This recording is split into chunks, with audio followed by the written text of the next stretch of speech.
అలాగే నేను చూసుకుంటాను, నువ్వు ఫోన్ పెట్టే. బాయ్ చెప్పండి సార్.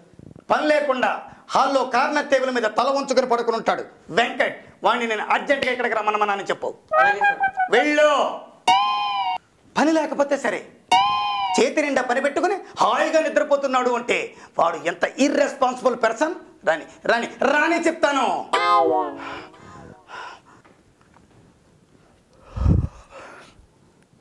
సార్ పిలిచారంట.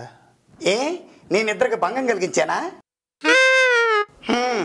చూస్తున్నా, బాగా అబ్జర్వ్ చేస్తున్నాను.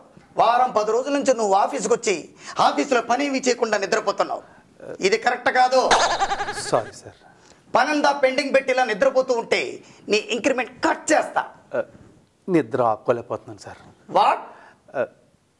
పర్సనల్ ప్రాబ్లం వల్ల రాత్రులు నిద్ర పట్టట్లేదండి. అందుకే ఆఫీస్కి రాగానే నిద్ర వచ్చేస్తుంది. అంటే నీకు మీ ఆవిడకి ఏమైనా గొడవలు లాంటివి? గొడవలంటే గొడవలు కాదనుకోండి. చెప్పవయ్యా, పర్వాలేదు. నీ బ్రదర్ లాంటి వాడిని షేర్ విత్ మీ. నాకు తోచిన సలహా నేను ఇస్తాను. సార్ మా ఆవిడకు బాయ్ ఫ్రెండ్ ఉన్నాడండి. ఓ, ఈ మధ్యాన్ని డైరెక్ట్గా ఇంటికే పిలిపించేసుకుంటుంది sir. What? I can extremely sorry.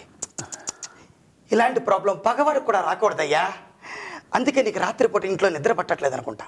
అందుకు కాదు సార్, ఒకే మంచం మీద నేను మా ఆవిడ ఆడు ఇరుగ్గా పడుకుంటే నిద్ర అలా పడదు సార్.